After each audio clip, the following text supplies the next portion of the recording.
It's 4:35 a.m. in the morning, and this is the Holy Mountain Sessions. And we just finished up the first event that was a fundraiser for the Holy Mountain Festival. I'm here with all three of the event planners, the progenitors of this event. How are we feeling right now? Just want to call out the fact that you're a big liar. Okay. It's only 12:50. I mean, it's 4:35 a.m. in the morning somewhere. It feels Hey, like dude, that's 4:35. maybe. You know what? Sorry to throw a curveball here. We did say this is going to be a weird interview because it's late. Yeah. But isn't it strange how time zones are like this? They're not like how weird would it be if it was like a continuum, like what's the calculus thing? You know what I'm saying? Yeah. You know what I'm saying? Like it's like right here it's 4:35 and then you go like 2 miles that way and it's like 4:39. Well, that's the thing. Like Time that is actually relative. makes sense. Yeah. Time is relative, man. Time's artificial. We don't like. It doesn't even exist, man. It's like money. It doesn't exist. It's not real. It's all a conspiracy. Let me look at the camera. All a conspiracy. Time. I love you, Mark. You know, I was just playing. Okay, all right. Let Mark do his job. I'm doing my job. I'm doing my job, and that job is I have been up for almost 24 hours at this point. Yeah. And so I'm great. I'm great. We like to have fun. Yeah, we have fun and we don't sleep.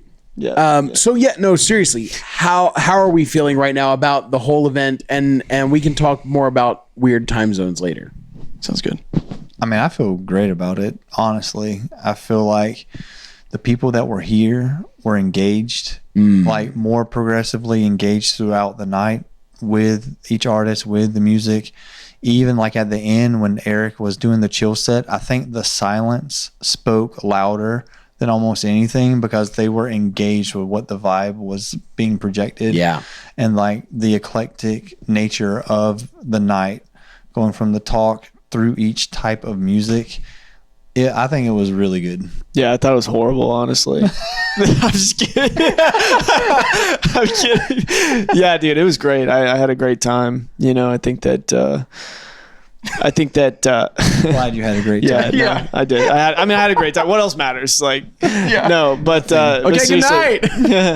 No, but seriously, I think that you know, it speaks volumes when you hear individuals just telling you how much it, you know, meant that this happened and what we're offering and just like, you know, like you have all this type of music here and to hear everybody's like stories. I don't know. It was just, I don't know if that made any sense, but I thought it was powerful. Really, really amazing night. And Jude, Brandon's little boy was rocking out. I mean, just having the time of his life, which is like, Charles was too. That's a good sign. It is a great sign. Yeah. If the kids aren't having a good time, like, you should probably stop. We should quit. Yeah. So when the kids just look at you like this. Yeah. That's when you know. It's like, okay, like could literally do something else. Yeah. Like Charles and Jude and King would have danced all night. Yeah. If we would have let them. For sure. It was cool. It was really cool. I mean, I enjoyed it.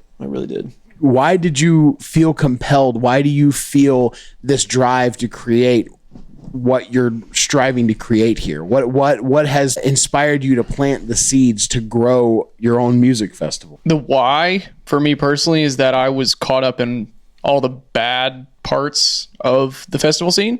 Mm-hmm. And I saw a lot of evil and by no means am I like pointing at the festival scene and being like, that's evil. Like, no, like people are not our enemy. But like there is a world that we can't see. Like I fully believe that with all my heart. And I believe that not all the things in that realm are good. The festival scene that, you know, I feel like I was caught up in was just like, it's just chaos. Like, I mean, just to be completely honest with you, even as I start to talk about it right now, I'm like, I feel like I can like just sense the confusion where I was, and I want to be so far away from that. You want to be far away from that, but you still feel at home with what is the part that of a music festival that feels like home to you?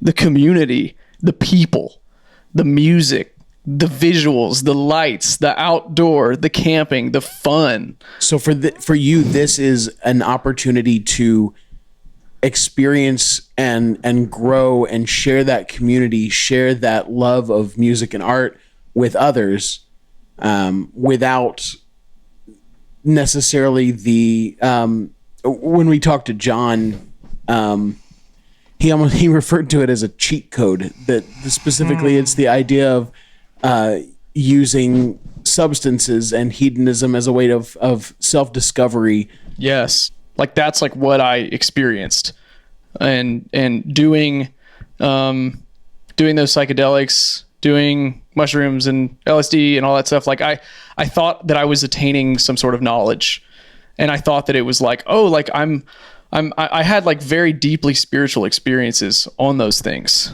Right. You know, and it's like anyone listening to this who's done that stuff, like they know what I'm talking about. It's very deeply, deeply spiritual. There's a reason why cultures have used these things for thousands and thousands of years, but it is like a cheat code, I believe, because Jesus, he gave me everything that I was looking for with that stuff in him. And he's the most spiritual of them all. And I think that there's this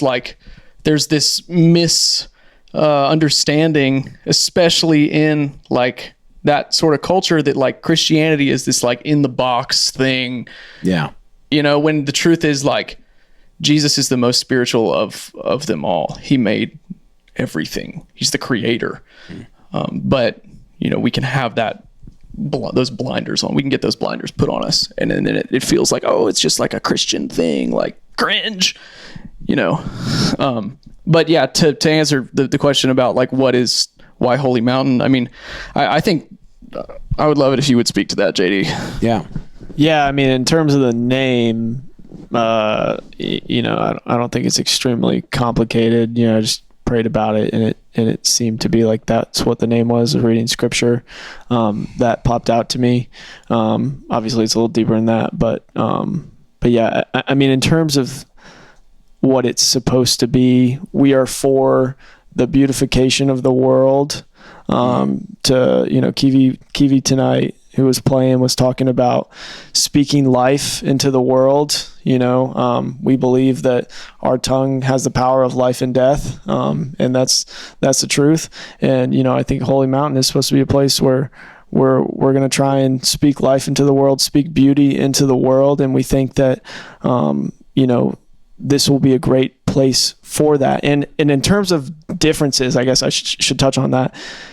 You know, there's a lot of Christian music festivals out there which are great and awesome and do amazing things. There's a lot of music festivals out there that aren't Christian. Some of them do cool, awesome stuff. You know, it depends on who's playing probably.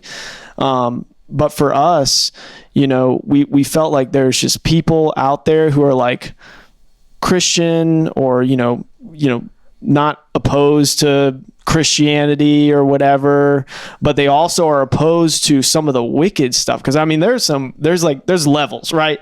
I mean, there's no doubt about that. There's levels. There's some wicked stuff out there, some wicked artists. I mean, you can go into it and find some people who are really blatantly speaking wickedness into the world. And then you can find people who are just talking about life. And I think that we want to create a space where people can experience that part, which is just talking about life, going through life, and experiencing that through art and through beauty. And I think that, I mean, again, I don't speak for everybody, but I think that we want to provide that to people. Yeah. And I mean, just adding to that, when I came in and I read the email that they sent and like, you know, the points of like the value points of what Holy Mountain was going to be, I just saw the verse that you had up there in Isaiah, that I will bring those. And if you read the rest of it, those are the eunuchs. Those are the foreigners. Don't say that the foreigner cannot be a part of Yahweh's kingdom. I will bring them into who keep my covenants. So creating a sanctuary, creating a community for the glory of God and his people. And then we can't do that with a music festival, like I said tonight, but what we can do is create some sort of sanctuary for people to feel invited into this unique thing of community that everyone is invited to. And our hope ultimately is that they will see the beauty of who God is in the music that is made, in the art that is made, and in mostly the community between those who are claiming Christ. They will see the beauty of what the body of Christ is supposed to be, and that we can walk in that, in the light and in the truth of that. And then they are like attracted to who God is through this festival that we're trying to make, that will be inviting, communal, and hopeful, that everything doesn't have to be dark or hopeless.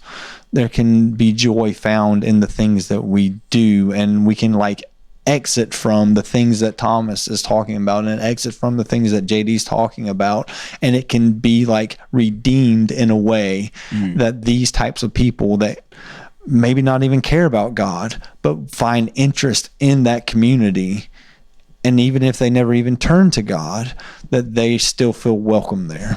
So clearly with your faith and with Christ being at the center of this, and the goal being the community and the sharing, that sort of thing, that already exists, right? There are already Christian music festivals out there. What sets Holy Mountain apart? We don't want to be industry.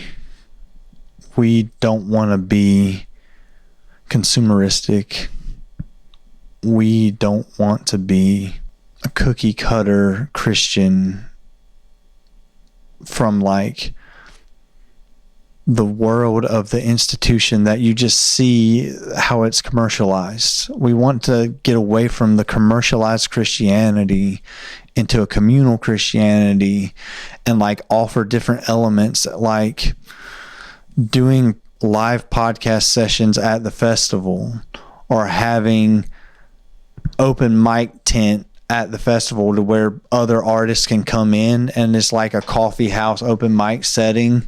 Like, we've come up with ideas and talked about what things exist in the world that we live in. Like in our town, all of our towns that we live in, there's open mics at bars or at coffee houses or whatever. What if we put an open mic for the whole 3 days in our festival, where people that are actually attending may be musicians and can come like play at the open mic, and like one of us host it? That creates a communal aspect to it that I don't think exists. And I mean, you can speak to it more than me because you've been to more types of festival things than I have, but those are just some of the ideas as far as like practicality. It adds an inclusive element, where it's not just about the artists that you're bringing in and featuring. It's allowing the community to participate. To participate in what we're doing. Right. Like, that's even part of the invitation of what we're doing for the attendee. We actually want you to participate in what we're doing too, and not just come and consume and then have a good time and, just feed off of what we're giving you. We want to also know why you're here, and hey, can you create something within the festival while you're there in your section that you're in, kind of thing. It seems almost to operate off of the presupposition that everyone has something to offer, and we can all benefit from sharing with each other, and we benefit not only from what we receive from others, but what we share with others. Yeah, I mean, I think that, right? I think that's part of what we're... Yeah, I think, like, practically speaking too, what's going to differ this festival from other Christian festivals is that it's not going to all be Christian music. I mean, we're not, like, it's not a Christian festival. It's a music festival, and we're Christians. And, like, just like any festival, the acts that come play, like, we're going to decide if we want them to be there, and we're going to just vote on it. So yeah, practically speaking, like that's what it is. It's like it's not a Christian festival, and I think we can kind of go down the rabbit hole of semantics sometimes with this stuff, like Christian. That like sometimes I say Christian festival, but that's kind of the whole thing. It's like it's weird that Christian is used as an adjective, and now like I understand like for like communicative purposes, like I get it, but at the same time it's like. And I'm totally stealing this from John Foreman, but I just think he hit the nail on the head with it, where it's like he said, Jesus didn't die for my records. Like Jesus didn't die for this festival. Jesus didn't come to save songs. He came to save people.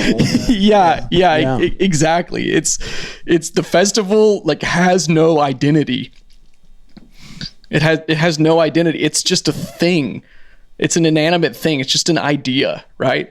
It's what makes up the festival is the festival is not the event itself. It's the people that are there.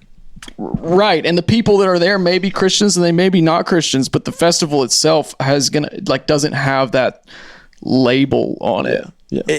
What was it? How is it that John words it that a festival it's a reflection of the culture, or it's a how did he phrase that? Yeah, John Thompson. Yeah, he was talking about it reflects the culture, and sometimes you have people who are hired to be on the stages, but the culture does something different. He talked about how that had happened multiple times, but I was just going to say I echo what these guys have said.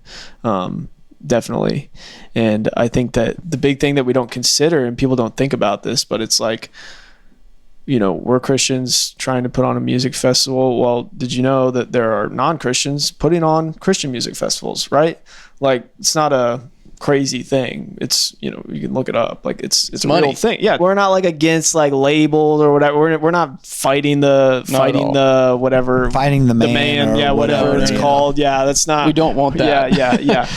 That's not our thing. Trying to be purposely adversarial. We're trying to be purposely unique in reforming something that has turned into something that is bad, like taking the like really bad, wicked things, or just like useless things, or things that cause a division that have like been like grown into this festival, atmosphere, and we're trying to like remove those barriers to help provide an atmosphere for the communal thing that we're talking about. Yeah. There's like the reality is like there are people who have gone into Christian industry and have done well, and it's great and it's awesome. And then there's people who have gone into Christian industry and been burned by it. I mean, I know guys personally who toured with huge artists and they quit music entirely because it was such an awful experience for them. They were Christians, the leader was Christians,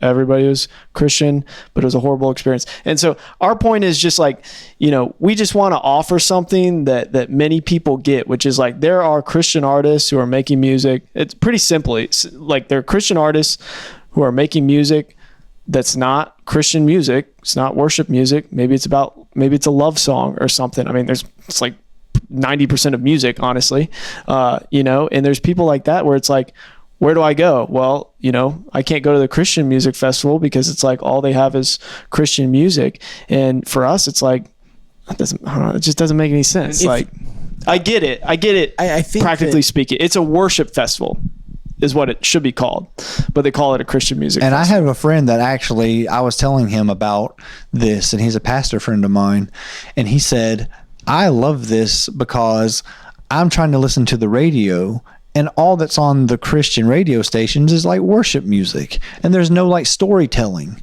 There's no storytelling in the Christian music world that I get to hear on like a mainstream platform. I have to go search for this thing. And he said, I would love just to have a radio station that I can turn on my radio or whatever. And it's just storytelling, good, wholesome music that's not like exclusively worship, but it's Christians doing music and telling stories and talking about life and things like that. Can I throw something in too? Yeah. So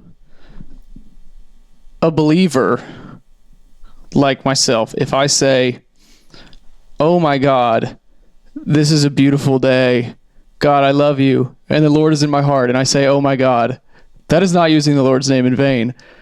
an unbeliever saying, how many times do we have to say Jesus in this song per minute for it to sell?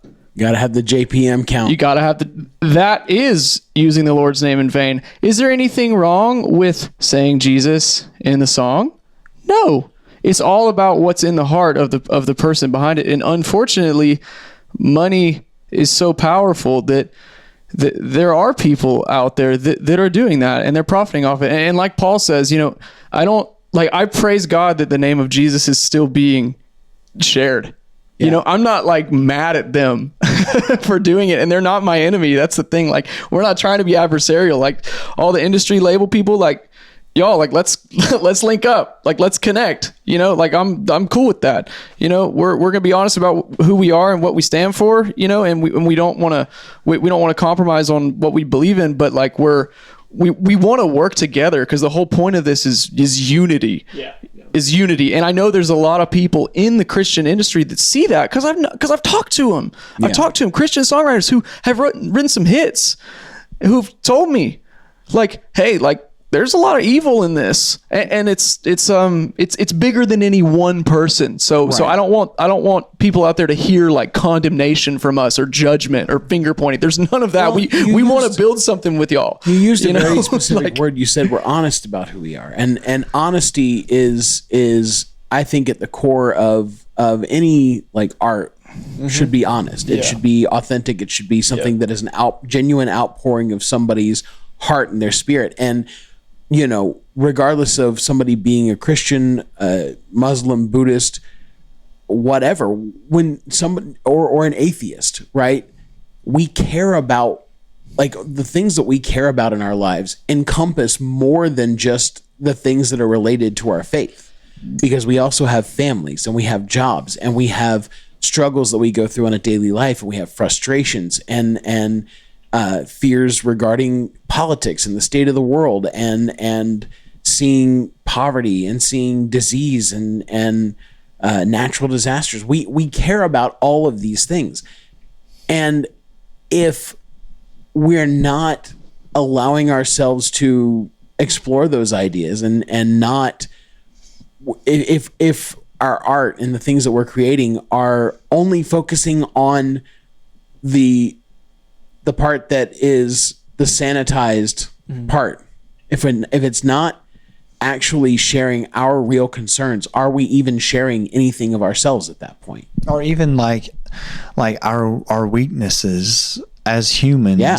Like, we're not saying this thing in a way that's like condemning. We're saying we are fully susceptible to being drawn in that direction. Art is vulnerable. But we just see it. We see it right now clearly, the negative aspects of the music world where Christians are involved, and where there's sin, or where there's wickedness, or where there's just laziness, like being lazy at just like marketing something for a certain age group, 18 to 40-year-old women, to be on the radio. This is what the CCM world is trying to market. Right. Like, when they write their songs, they are marketing like a specific target, and like seeing those things and just saying, this is not the excellence that the Lord has called us to.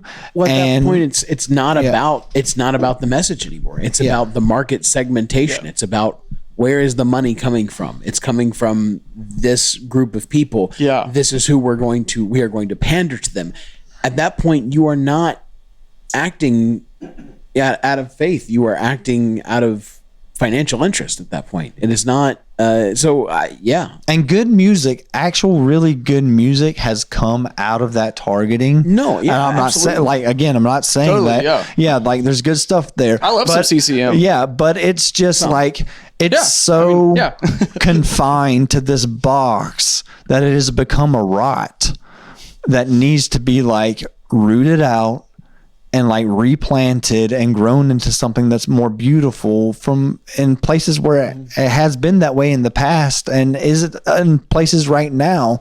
But we just see this thing, and not just us, like, we're just doing this thing, but like Thomas would say and JD would say, that we see this community of people out in the world that don't have like maybe the biggest platform or whatever, but they see the same things and they kind of want to, who's going to step up and make a thing that we can all be a part of, and how can we like help make that happen?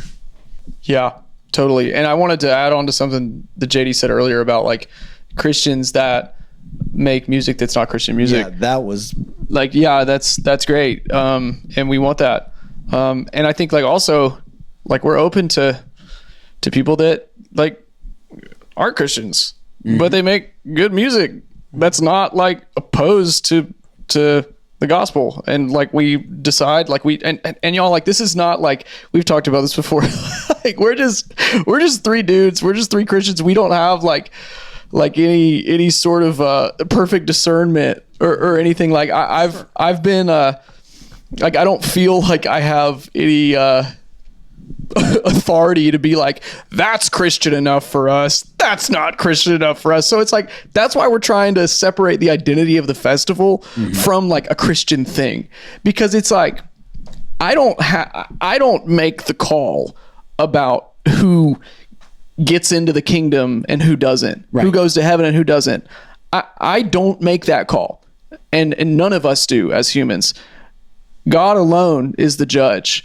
But I can sit here and say like, hey, like I know this guy's not a Christian, but like his music is great, and like I've talked to him and like, man, he's like really cool, or she's really cool, and like he or she doesn't seem like they're not opposed to what we're doing, like cool with being in an environment where like we do share the gospel. We don't force it on people, but we share it. We pray, and there's like bands that are playing worship music. There's bands that are playing other music that would be more Christian. Like if you're cool with that and you make good music and you're not like against what we're doing, even if you don't like proclaim that you are a follower of Jesus Christ, like we're not shutting that door to you.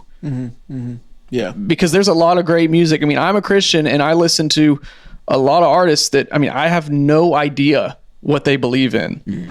A lot of them probably are not believers. And there's probably some artists that I listen to that I'm like, would never think was a believer, and they might be a believer. You know what I mean? Yeah. So it's just like, it's not so, the genre thing has become so black and white. You know, like Christian music means, when people hear Christian music, they think like, okay, it's going to sound like this. It's a style now. And now all of a sudden, like we're idolizing like a style, which is very strange when you think about it, that like a faith, a religion is now a like genre. A genre. Right. Like what? How did we get here?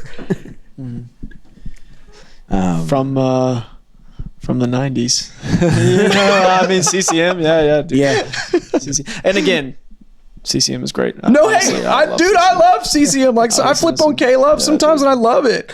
Like, Yeah, but dude, I don't. But I also like want to hear like some heavy metal. I want to hear some reggae. I want to hear some bluegrass. I think our point is, and I think we can move on after this. Yeah, because it's late and we're rambling. But we're giving you great stuff. Yeah, but we're giving you great stuff. I think our point is like there's JD just wants Waffle House. Let's be real. I do want Waffle House. Yeah, or Dino's. I think that there is a movement happening in the world, and many people have said this. Some people call it, a kind of like Christian Renaissance or something, where it's like, I mean, you can look at the statistics in terms of Christian music. The uptake like this year is just like ridiculous. But there's a really interesting cultural moment that we're at, I think, which is like there's kind of two groups. There's like one group from a Christian perspective, that's like kind of upset because Christians are starting to mix with what they would call worldly music. I guess I can mention names or whatever, but like Jelly Roll is a great example. Jelly Roll, Brandon Lake doing a song together. A lot of people had a ton of criticism about it. because Jelly Roll's not your typical Christian. You know, he's beat up. He is and when I say that, just like tough, you know, he's just a tough guy. You know, and there's a lot of judgment around that, and a lot of his music, most of his music is not Christian. It's not. And so there's one group that would say that's bad because Brandon Lake's mixing with Jelly Roll. That's bad stuff right there, because what's happening is Christian music is getting, or identity is getting diluted, is what they would say. And then I think for us, and again, I can't speak for everybody, but for me personally, I would say, man, that's awesome. You know, I would say that's awesome, because the collaboration, you know, between the two, I'll go back to them, was not, it wasn't for money. I don't believe it was. I don't believe it was. Maybe it was, but I don't think it was. I think it was for something more. And I think that they were trying to show that there is some unity among people who are Christians, and then there's people who are Christian but don't look like the normal Christian. There's some unity and there's some ground, I think, to be worked on there, and I hope that this festival and this movement can kind of soften that ground, because we're not trying to dilute the gospel, but we are trying to spread it into the world. Yeah. And and something what you said is there's a moment right now where this Gen Z and the generation coming behind them are turning to religion at a scale that hasn't happened in a long time, like going to Catholic mass, turning to like real foundational things, because the world that they've grown up in is so superficial that they're looking for something that they can this is real and deep and above me. And at times the Christian world has tried to take advantage of that for all the wrong reasons, for all the wrong aims and purposes. Let's take advantage of this cultural movement and then turn it into a financial gain, or make our churches bigger, or, you know, whatever. Name the thing that has been taking advantage of certain movements. So I would say a part of what we're trying to do is just play our role, whatever small role that is, in this change in the culture of people turning to God or something above them and trying to lead them towards the truth of the gospel for the purpose of the glory of God and nothing else. If there's nothing else that is gained, but we can help play our role in making this music festival to help connect people with something that is greater than they are, that they're looking for now at a greater take than has been. I think people are tired of the bullshit and they want something real. I feel that. That's what we're trying to do. Well, so with that, let's wrap up with this. What is the next step for Holy Mountain, and how can people get involved and help this goal move forward? Tell your friends. Tell your family. I mean, honestly, I think obviously there's a financial need, you know, we're going to have expenses, but that's the least of my concerns. I have full faith that God will provide. If he wants this to happen, God will provide. And like I said tonight, someone could give us $1 million, but if we don't have anybody who resonates with this vision, what's it for? Yeah. You know? So what we're looking for is to connect with other kingdom seekers who get what we're saying and get what we're going for, and they want to be a part of it. That's really the need. Just talk to us, reach out to us, hit us up. You know, if you're an artist, talk to us. If you have some sort of skill that you think could be useful in being a bigger part of this, come on. Yeah. So we tonight, we had a list as people were walking in to put their name, email address, and if they want to get our newsletter, because we're going to have monthly, weekly updates about what we're doing, how we're moving, other than connecting on social. We are talking about planning another event that happened like tonight sometime later this year, with different elements that we want to involve in our festival that weren't so prominent tonight, like the arts form. And honestly, the 50 people or so that came out tonight, like what Thomas just said, is if those people really connected with what we're trying to do. And then, like, I talked with a girl tonight that lives in Anderson, and she has a band, and she said, hey, we tried to do something like this in North Carolina, where I'm from Shelby, and it was small, but it wasn't like what you guys are talking about. And I was like, man, go talk to those people, and then, like, here's my contact, like, connect with us so that we can help, like, work together. Like we want to build the community to work together to build the thing, and we need the financial support, and we're going to put all the things out there that we can to help get the financial support. But if the community isn't built with a solid foundation, then it's gonna really not go anywhere. Yeah. There's no point in doing this unless people want to be a part of it, because people being a part of it is the whole thing. If this sounds like something that you want to be a part of, if this sounds like the kind of community that speaks to you, that you think you could contribute to, that you think would feed you, join up, get involved.